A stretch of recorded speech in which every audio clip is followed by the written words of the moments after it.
Saudara, saat ini saya berada di atas jembatan Sungai Bogowonto dan saya rindu pagi hari ini untuk memberkati saudara melalui kebenaran firman Tuhan yang akan saya sampaikan pada pagi hari ini.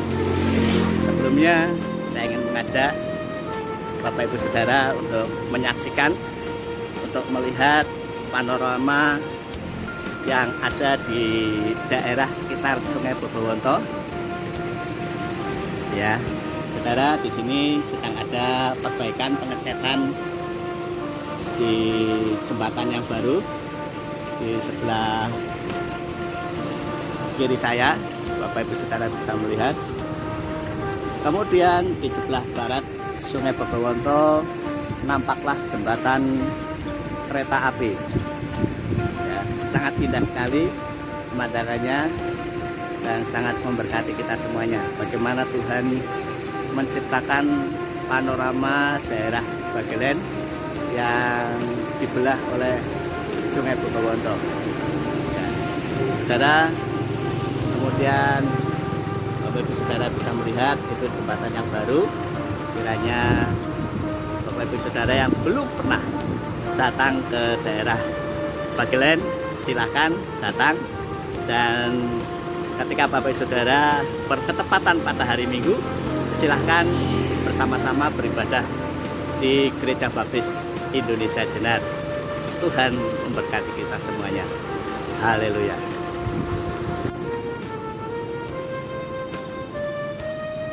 Shalom, salam sejahtera di dalam kasih Tuhan kita Yesus Kristus. Mengucap syukur pada saat pagi hari ini kita kembali bertemu di dalam ibadah raya. Meskipun ibadah raya saat ini masih tetap dilakukan di rumah kita masing-masing, tetapi berkat firman Tuhan yang akan kita terima pada pagi hari ini akan membuat kehidupan kita semakin hari semakin setia, semakin hari semakin bertumbuh di dalam Tuhan.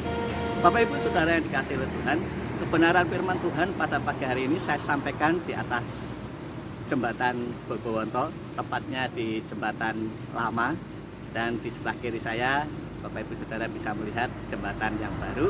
Tetapi kiranya firman Tuhan pada pagi hari ini akan memberkati kita semuanya. Amin. Mari kita akan bersama-sama menyerahkan waktu ini ke dalam tangan kuasa Tuhan di dalam doa. Bapa di dalam surga, pada pagi hari ini kami mau menyerahkan untuk setiap hati kami. Kami mau menyerahkan untuk setiap pribadi kami masing-masing di dalam tangan kuasa-Mu. Buka hati kami Bapa, sehingga setiap kebenaran firman-Mu yang akan hamba-Mu terima pada pagi hari ini akan memberkati kehidupan kami semuanya. Di dalam nama Tuhan Yesus kami berdoa dan mengucap syukur. Haleluya. Amin. Kebenaran firman Tuhan pada pagi hari ini, Minggu 18 Oktober 2020, berjudul Kasihilah Musuhmu. Mari kita akan membaca bersama-sama Alkitab di dalam Alkitab kita, yaitu di dalam Injil Lukas pasal yang 6 ayat yang ke-27 sampai dengan ayat yang ke-29. Demikian firman Tuhan. Tetapi kepada kamu yang mendengarkan aku berkata, kasihilah musuhmu, berbuatlah baik kepada orang yang membenci kamu, mintalah berkat bagi orang yang mengutuk kamu, berdoalah bagi orang yang mencaci kamu. Barang siapa menampar pipimu yang satu, berikanlah juga kepadanya pipi yang lain. Dan barang siapa yang mengambil jubahmu, biarkan juga ia mengambil bajumu. Bapak Ibu Saudara yang dikasihi oleh Tuhan, musuh berarti lawan, berarti seteru, dan juga berarti sesuatu yang mengancam. Bapak Ibu Saudara yang dikasihi oleh Tuhan, semua orang termasuk saya dan saudara pasti pernah berpengalaman terhadap seseorang yang dianggap sebagai musuh. Pengalaman tersebut seperti yang saya sampaikan ini adalah ada seseorang yang pernah menyakiti kita. Kemudian ada juga seseorang yang pernah menjatuhkan nama baik kita. Ada juga yang mengkhianati kita, ada yang menipu kita dan sebagainya. Ini pengalaman. ada seseorang yang pernah dianggap sebagai musuh. Bapak Ibu Saudara yang dikasihi oleh Tuhan, pengalaman-pengalaman demikian ini biasanya berujung pada sakit hati.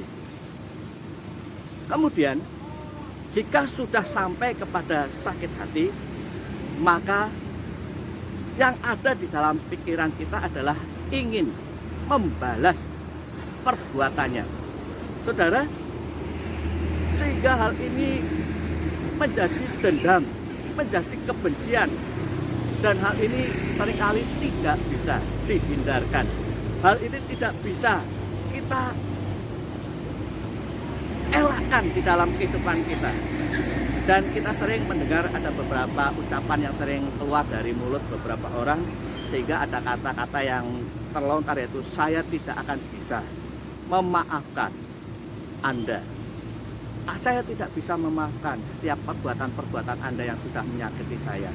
Ini yang sering keluar di dalam mulut kita. Bapak Ibu Saudara yang dikasihi oleh Tuhan, kebenaran firman Tuhan pada pagi hari ini, Tuhan ingin mengajarkan kepada kita untuk mengasihi kepada orang-orang yang kita anggap menjadi musuh kita. Tuhan mengajarkan kepada kita untuk mengasihi orang-orang yang pernah menyakiti kita. Saudara, apa yang diajarkan oleh Tuhan Yesus dalam kebenaran firman Tuhan ini? Yaitu kasihilah musuhmu, berbuat baik kepada orang yang membenci kamu, mintalah berkat bagi orang yang mengutuk kamu, berdoalah bagi orang yang membenci kamu. Kemudian barang siapa menampar pipi kiri, berikanlah pipi kanan. Saudara, kelihatannya memang pengajaran yang Tuhan Yesus berikan pada saat itu tidaklah masuk akal, saudara. Sangat-sangat tidak masuk akal. Bahkan hal ini seringkali terlontar di dalam benak kita, di dalam pemikiran kita, di dalam kata-kata kita. Masa kita harus mengasihi musuh kita? Masa kita harus berbuat baik kepada orang yang telah membenci kita? Masa kita akan senantiasa meminta berkat kepada orang yang telah mengutuk kita? Masa ketika pipi kiri kita ditampar oleh seseorang, maka kita berikan kepada pipi yang kanan ini, saudara? Saudara, memang pengajaran Tuhan Yesus ini tidaklah masuk akal, tidak relevan dengan perkembangan zaman saat ini. Karena apa? Perkembangan zaman saat ini memang seperti firman Tuhan katakan, gigi ganti gigi, mata ganti mata, nyawa ganti nyawa. Saudara, memang hal ini apa yang Tuhan Yesus ajarkan bagi dunia ini tidaklah masuk akal, tidaklah mungkin, sangat tidak mungkin, saudara. Saudara yang dikasihi oleh Tuhan, oleh karena itu bagi saya dan saudara, mari kita akan mempelajari kebenaran firman Tuhan. Bagaimana Tuhan Yesus mengajarkan kepada kita untuk mengasihi musuh kita. Dalam hal ini, saudara, Tuhan Yesus mengajarkan kepada kita, dan melalui kebenaran-kebenaran firman Tuhan yang akan saya dan saudara pelajari saat ini, mengapa Tuhan Yesus mengajarkan kepada kita, kasihilah musuhmu. Ini yang menjadi dasar dalam kehidupan kita, supaya kita mengetahui mengapa Tuhan Yesus mengajarkan kepada kita, kasihilah musuhmu. Yang pertama, Bapak Ibu Saudara yang dikasihi oleh Tuhan, yang pertama, kita menyadari bahwa kita bukanlah berasal dari dunia.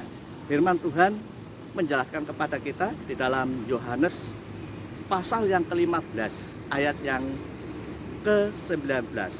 Demikian firman Tuhan, sekiranya kamu dari dunia, tentulah dunia mengasihi kamu sebagai miliknya. Tetapi karena kamu bukan dari dunia, melainkan aku telah memilih kamu dari dunia, sebab itu dunia membenci kamu. Karena itulah, saudara yang dikasihi oleh Tuhan, Tuhan Yesus menjelaskan kepada kita bahwasanya kita bukanlah berasal dari dunia. Kita adalah berbeda dengan orang-orang yang belum mengenal Yesus. Oleh karena itu, Tuhan ingin mengajarkan kepada kita bahwasanya kita harus berbeda dengan dunia ini, dengan apa yang diajarkan oleh manusia pada saat ini. Kalau saat ini dunia mengajarkan gigi ganti gigi, nyawa ganti nyawa, mata ganti mata, tetapi Tuhan Yesus mengajarkan kasihilah musuhmu. Saudara, karena kita bukan berasal dari dunia. Itu yang pertama. Lalu yang kedua, saudara, kita bisa membuka di dalam kitab Roma pasal yang ke-5 ayat yang ke-8. Demikian firman Tuhan. Akan tetapi Allah menunjukkan kasih-Nya kepada kita oleh karena Kristus telah mati untuk kita ketika kita masih berdosa. Jadi saudara, bahwasanya mengapa Tuhan Yesus mengajarkan kepada kita harus mengasihi musuh kita. Yang kedua, saudara, karena Allah telah mati di atas kayu salib, telah menderita bagi kita, menunjukkan kasih-Nya melalui pengorbanannya. Terlebih dalam hal ini, Allah ingin mengajarkan kepada kita supaya kita mengasihi musuhnya. Kita harus memperhatikan bahwasanya Allah yang telah mengasihi kita dengan pengorbanannya. Saudara yang dikasihi oleh Tuhan, dalam hal ini karena Kristus telah mati bagi kita dan telah menebus dosa-dosa kita, maka sebagai umat tebusan Allah, kita mau mengasihi orang-orang yang telah memusuhi kita. Mari kita akan mengasihi orang-orang yang telah mengkhianati kita, yang telah menyakiti kita. Saudara yang dikasihi oleh Tuhan, saat ini mari saya mengajak Bapak Ibu Saudara untuk memikirkan siapa saja orang-orang yang saat ini saudara benci. Siapa saja saat ini orang-orang yang sudah melukai hati saudara. Siapa saja saat ini yang saat ini saudara sedang berusaha untuk menghindarinya. Siapa saja yang menurut saudara saat ini mungkin dianggap teman yang tidak baik. Mari Bapak Ibu Saudara, saudara yang kasih oleh Tuhan, ketika saat ini di dalam pikiran Bapak Ibu Saudara mempunyai nama-nama yang menurut saudara menjadi musuh, nama-nama yang menurut saudara menjadi lawan, nama-nama yang menurut saudara pernah menyakitinya. Mari saat ini firman Tuhan mengajarkan kepada kita harus berdoa kepada mereka, kepada orang-orang yang dianggap sebagai musuh kita. Kita mau berdoa kepada orang-orang yang telah menyakiti kita. Kita mau berdoa kepada orang-orang yang telah mengkhianati kita. Dan yang kedua saudara, Tuhan mengajarkan kepada kita untuk kita berdamai, saudara. Jangan kita menganggap remeh berdamai. Jangan kita menganggap malu ketika kita mau berdamai. Siapapun yang bersalah, kita mau berdamai. Siapapun yang pertama kali menyakiti kita mau menunjukkan bahwa kita sebagai anak-anak Tuhan, mari kita akan berdamai terlebih dahulu. Bapak Ibu Saudara yang dikasihi oleh Tuhan, kiranya melalui kebenaran firman Tuhan yang saya sampaikan di atas jembatan Sungai Bogowoto ini akan memberkati kita semuanya, akan memberkati Bapak Ibu Saudara yang mendengarkan firman Tuhan pada saat ini dimanapun saudara berada. Mari kita akan satu hati di dalam doa. Bapa di dalam surga, pagi hari ini kami mau menyerahkan firman-Mu ini Bapa. Engkau mengajarkan kepada kami untuk kami mengasihi setiap musuh-musuh kami. Kami mau mengasihi setiap orang yang sudah mengkhianati kami, yang sudah menyakiti kami. Kami mau mendoakan mereka Tuhan. Kami mau berdamai dengan mereka Tuhan. Karena Engkau mengajarkan kepada kami bukanlah berasal dari dunia. Dan Engkau yang telah mati, Engkau yang sudah mengasihi kami, ini yang akan membuat kami untuk mengasihi setiap musuh-musuh kami. Terima kasih Bapak, berkati untuk setiap orang yang mendengarkan dimanapun mereka berada. Demikian juga untuk setiap jemaat. Di dalam nama Tuhan Yesus kami berdoa dan mengucap syukur. Haleluya. Amin. Kiranya firman Tuhan akan memberkati kita semuanya. Haleluya.